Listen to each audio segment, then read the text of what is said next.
በቅርብ ጊዜ ውስጥ የቀድሞ የባህር ኃይል አባል የነበረው ጆን 6ኛ ደረጃ ወደሚገኘው ከፍተኛ የጸጥታ እስር ቤት እየተወሰደ ነው። አዳዲስ እስረኞች ሲደርሱ የአንድን ዋርደን ሆሎግራም ወይም የሌዘር ጨረር ምስል በህብረተሰቡ ዘንድ ዋጋ ስለሌላቸው በእስር ቤት ለዘላለም እንደሚቆዩ በመናገር ሰላምታ ያቀርብላቸዋል። ከዛ በኋላ ጆን ወደ ዋርደኑ ተልኮ መታወቂያውን በመመልከት አዛዡ እንደገደለ ይረዳል። ከዚህ በፊት ከሁለት 5ኛ ደረጃ እስር ቤቶች አምልጧል። የዲኤንኤ ምርመራውም ስልጣንን እንደማይወስድና ጠበኛ ባህሪ እንዳለ ያረጋግጣል። ዋርደኑ በዚህ እስር ቤት ውስጥ ጎብኚዎች የስልክ ጥሪዎችን ወይም ደብዳቤዎችን እንደማይኖሩትና ማንኛውም ችግር ከፈጠረ የሚያሰቃይ ቅጣት እንደሚጠብቀው ያስረዳል። ከጥቂት ቆይታ በኋላ ጆን ተደብድቦ ወደ እስር ቤት ተወረወረ። እዚያም የክፍል ጓደኛው በድብቅ ያመጣውን ዳቦ ያካፍለዋል። ዋርደኑ የደህንነት ካሜራዎችን ሲፈትሽ ይህንን ይሰማል።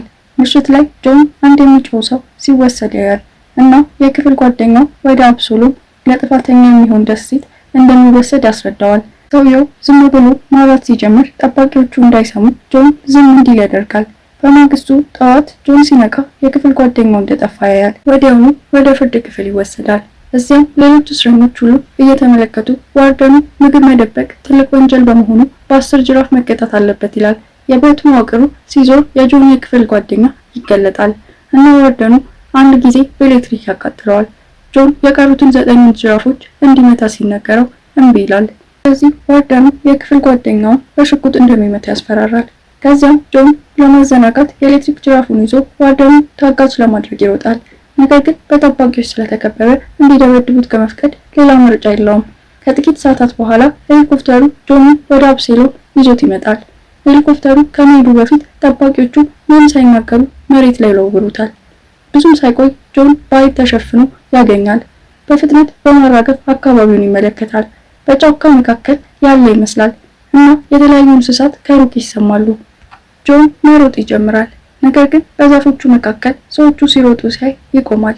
እነሱም የአውትሳይደሮች ወይም የውጭ ሰዎች በመባል የሚታወቁ ጎሳዎች ናቸው። በፍጥነት ከበውት ይጥሉታል እና ይይዙታል።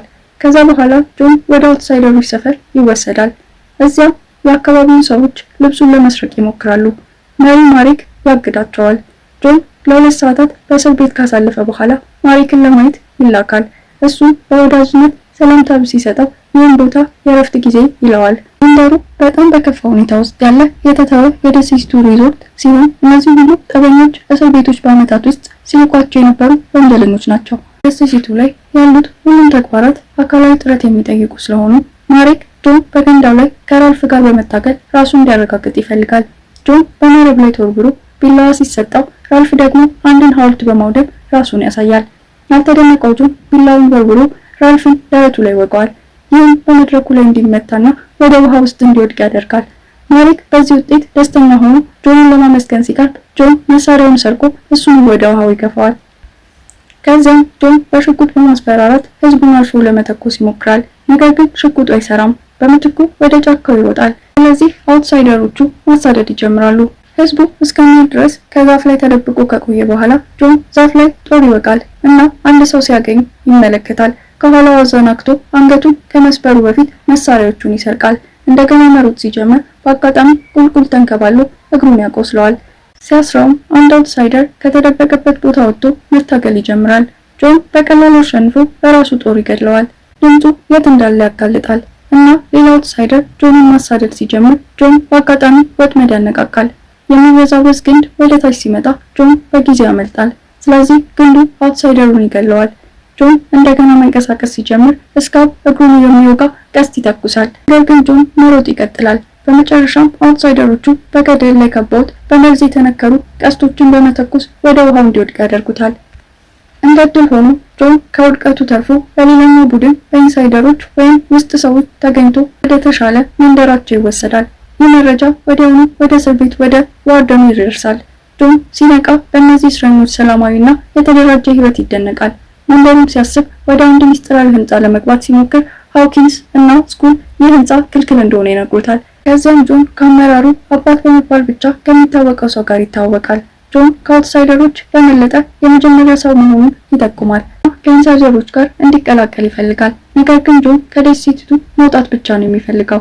በመቀጠል የተበላሸውን ሽጉጥ ለመጠገን እየሞከረ ያለውን ሊዛርድ ያገኛል። ጥቂት ሀሳቦችን ይሰጣል እና በሽጉጥ ላይ እውቀታቸው ይግባባሉ። ዲዛርትና ሃውኪንስ ጆንን ወደ መንደሩ የጥበቃ ማማ ይዘውት ሄደው እንዳያመልጥ ለማሳመን ይሞክራሉ። ደሴቲቱ ብዙ የተፈጥሮ አደጋዎች አሏት። አውትሳይደሮች 600 ሰዎች ሲሆኑ ኢንሳይደሮች ደግሞ 98 ብቻ በመሆናቸው ሊታገሏቸው አይችሉም። በተጨማሪም በየቦታው የስለላ መሳሪያዎች ስላሉ ሄሊኮፕተሮች በሰከንዶች ውስጥ ሊደርሱ ይችላሉ። በኋላ ጆን የእግር ቁስሉን ለመቀባት የሚቀባ መድኃኒት የሰጠውን ቶም የተባለውን ፈዋሽ ይጎበኛል እና ኢንፌክሽኑን ለማስወገድ ንጹህ ሆኖ እንዲቆይ ያስታውሰዋል። ምክንያቱም እዚህ መድኃኒት ስለሌላቸው። ሲወጣ ጆን ካሲ እሱን ሲከተል ያያል። እሱም ማሪክን ያመለጠውን የመጀመሪያውን ሰው ማግኘት ብቻ ይፈልጋል። ብቻውን እንዲተወው ከጠየቀው በኋላ ወደ ገደሉ ጫፍ ይሄዳል። እዚያም አንድ ሳጥን ወደ ውሃው ይጥላል። ማዕበሉ በጣም ጠንካራ ከመሆኑ የተነሳ ሳጥኑን ወዲያውኑ ይሰብረዋል። ይህ ማለት እዚያ ውስጥ መዋኘት አይችልም ማለት ነው። ካሲ ብዙም ሳይቆይ አብሮት ሆኖ ወደ ውሃው በሻርኮች የተሞሉ መሆኑን ይነግረዋል። እዚያ ምሽት ጆን አቅርቦቶችን ወደ ባህር ዳርቻ የሚወስድ ሰልፍ ሲመለከት ይከተላቸዋል። ሆኖም ሃውኪንስ ሲደርስበት ይመታውና እንዲተባበር ያሳስበዋል። ጆን መልሶ ከመታ በኋላ ወደ መንደሩ ይመለሳል። የሚቀጥለው ቀን ቁርስ ላይ ጆን ካሲን ስለ ወንጀሉ ይጠይቀዋል። ሁለት ልጆችን ለማፈን አንድ የማፊያ አለቃን እንደረዳ ግን እነሱን ለመጉዳት አስቦ እንደማያውቅ የገደላቸው አለቃው እንደሆነ ይነግረዋል።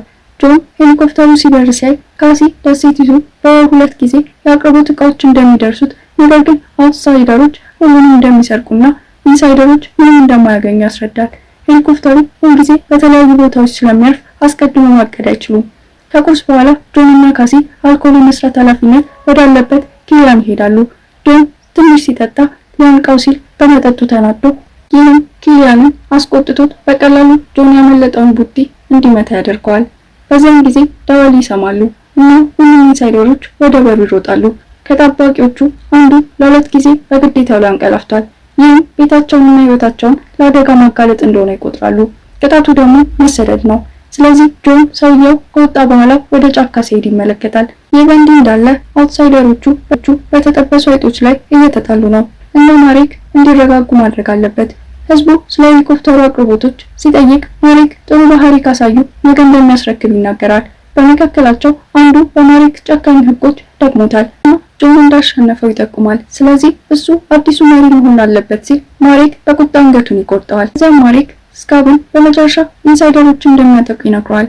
በገና ቀን ኢንሳይደሮች ትንሽ ግብዣ ያደርጋሉ እና በዛፍ ላይ አንዳንድ ማስጌጫዎችን ለመስቀል ይሞክራሉ። አባት ስለጠፉት ሰዎች ሁሉ ንግግር ሲያደርግ ጆን የተባረሩትን እንዲጸልዩላቸው ያስታውሳል። ጆን ጠዋት ላይ ለመቀየቅ አቅዷል። ነገር ግን አባት ብዙም እንደማይሄድ ያስባል። ይህ በእንዲህ እንዳለ አውትሳይደሮቹ ከመንደሩ ውጪ ከዛፎች መካከል ተደብቀው እቅዳቸውን ያዘጋጃሉ። ኢንሳይደሮቹ ይህን መረጃ ከሰላዩ ይቀበላሉ እና ወዲያውኑ ዋንጫውን በማሰማት ሁሉም ለጦርነት እንዲዘጋጅ ያደርጋሉ። ካሲ ጆን ከሱ ጋር እንዲታገል ይጠይቀዋል። ነገር ግን ጆን ይከላከላል። ሆኖም ከጥቂት ደቂቃዎች በኋላ ጆን ከላይ አካባቢው ሰዎቹን ሲቀላቀል ካሲ ይገረማል። እስር ቤት ዋርደኑ ስለሚመጣ ጦርነት ማስጠንቀቂያ ተሰጥቷል እና እርስ በእርስ እንዲገዳደሉ ለመፍቀድ ወስኗል። በድልድዩ ላይ ጥቂት ጠባቂዎች አሉ። እነርሱም በድብቅ በነበሩ አውትሳይደሮች በድንገት ወደ ውሃ ውስጥ ይጣላሉ። እዚያም በእሳት የነደዱ ቀስቶችን በመተኮስ አንድን ሰው በአፉ በኩል በመግደል ያጠቋቸዋል። ሃውኪንስ ሰዎቹ እንዲደበቁ ያደርጋል። ስለዚህ ቀስቶቹ የመንደሩን ህንፃዎች በመምታት ማቃጠል ይጀምራሉ። ጥቂት ሰዎች ውሃ ፍለጋ ሲጣደፉ ሌላ ወታደር ከጣሪያዎቹ ላይ ቀስቶቹን ለማስወገድ ሲሞክር እሱም በጥይት ተመቶ ይወድቃል። እዚያም አውትሳይደሮቹ ጥቂት ዛፎችን ከፊት ለፊት በር ጋር በማሰር ቆልጠው ይጥሏቸዋል። ይህም በመውደቁ በርና ጥቂት ማማዎችን ያጠፋል። አሁን አውትሳይደሮቹ መንደሩን መወርወር ይችላሉ እና በሁለቱም ጦር ሰራዊት መካከል ከባድ ትግል ይጀመራል እና ሰዎቹ በየቦታ ይሞታሉ። ጆን ያለ ርህራሄ ጠላቶቹን ማውደም ሲቀጥል ታላቅ የትግል ችሎታ ያሳያል። አንድ አውትሳይደር ሊያገኝ ሲል ካሲ ይደነግጣል። ነገር ግን ጆን ሰውየውን ቀስት በመግደል ያድነዋል። አባትም እንኳን በትሩን በመጠቀም እየታገለ ነው እና ስኩል ማርሻል አርት ችሎታውን በመጠቀም ይጠብቀዋል። አንድ ጠላት አባትን ሊወጋው ችሏል። ስለዚህ ሃውኪንስ ቢላውን አውጥቶ ስኩል አባትን ወደ ደህና ማማ እንዲወስዱ ያደርጋል። ይህ በእንዲህ እንዳለ ማሪክና ስካብ በውሃ ውስጥ ተደብቀው ጠባቂ ከገደሉ በኋላ ከኋላ ገብተው ወደ መንደሩ ይሰርጋሉ። ስኩል አባትን ወደሚወስድበት ማማ ውስጥ ይደበቃል። ይህም በጆን ይታያል። ወዲያውኑ አንድ ገመድ ቆርጦ በሌላኛው ጫፍ ላይ ያለውን ክብደት እንዲወድቅ በማድረግ በሰከንዶች ውስጥ ወደ ማማው እንዲደርስ ያደርጋል። አባትና ስኩል ወደ ውስጥ ሲገቡ ስካብ በፍጥነት ስኩልን ይጥለውና አባትን በተወጋበት ቁስል ላይ በመጫን ይዘዋል። ከዚያም ማሪክ አባትን ለመግደል ከመዘጋጀቱ በፊት ለብቻው ንግግር ሲያደርግ በዚያን ጊዜ ጆን አንድ መተላለፊያ ከፍቶ ወደ ታችኛው ወለል እንዲወድቅ ያደርጋል እና ስኩል ደግሞ ስካብን በሚነዳ ቀስት ይመታዋል። ማሪክ እና በጆን መካከል የሚደረገው ፍልሚያ ይጀምራል እና ችሎታቸው እኩል ይመስላል። ትግላቸው የነደደ ባለው ስካብ ይቋረጣል። እሱም ማሪክ ከመስኮት ከፍቶ ወደ ውሃ ውስጥ ይጥለዋል። አሁን ለህይወቱ ፈርቶ ማሪክ ወደ ውጭ ወጥቶ ሰዎቹን እንዲሸሹ ያዛል።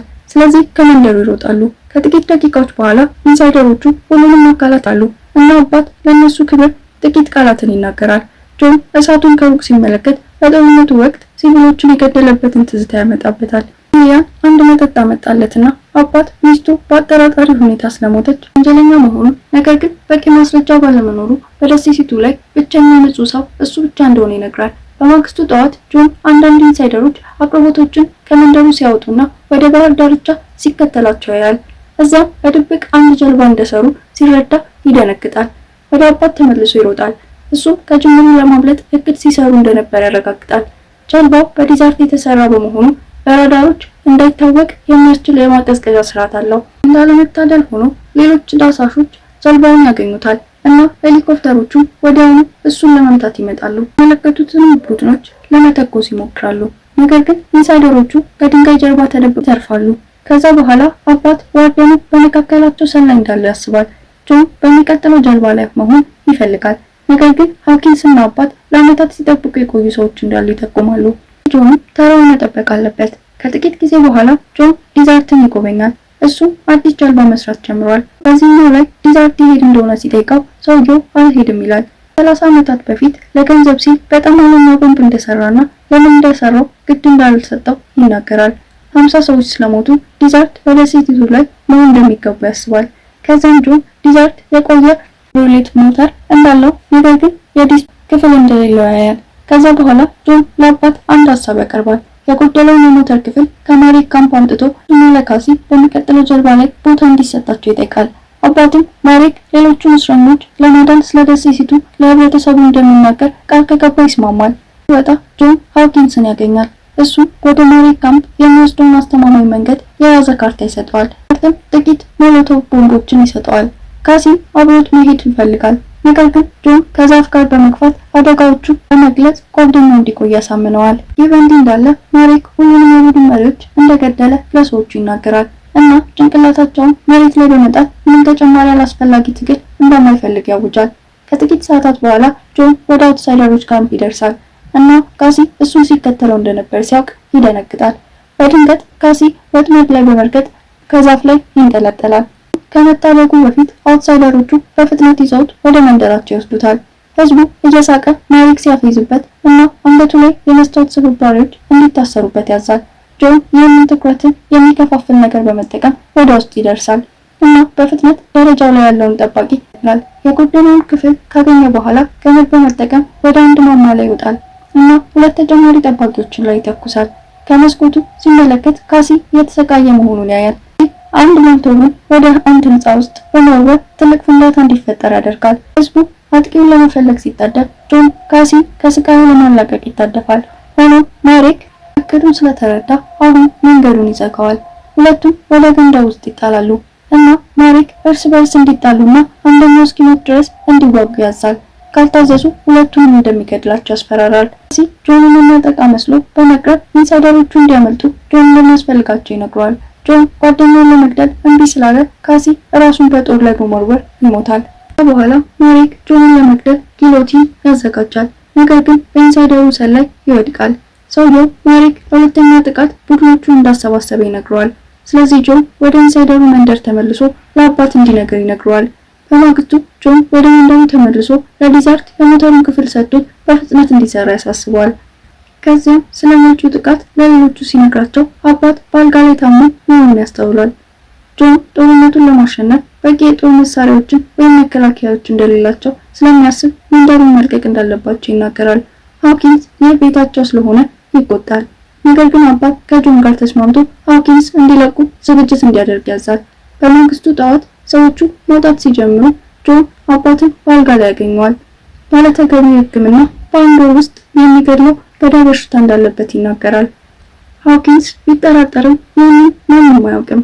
አባት ጆን ቦታውን እንዲወስድ ይፈልጋል። ነገር ግን ጆን ከመንደሩ ጋር ለመቆየት እምቢ ይላል። ዓላማው አሁንም ማምለጥ ነው። ስለዚህ አባት በምትኩ ስለ ቦታው ሁሉንም እውነታ የያዘውን ማስታወሻ ደብተሩን ሰጥቶት እስረኞችን የሚያድን ሰው እንዲያገኝለት ይጠይቃል።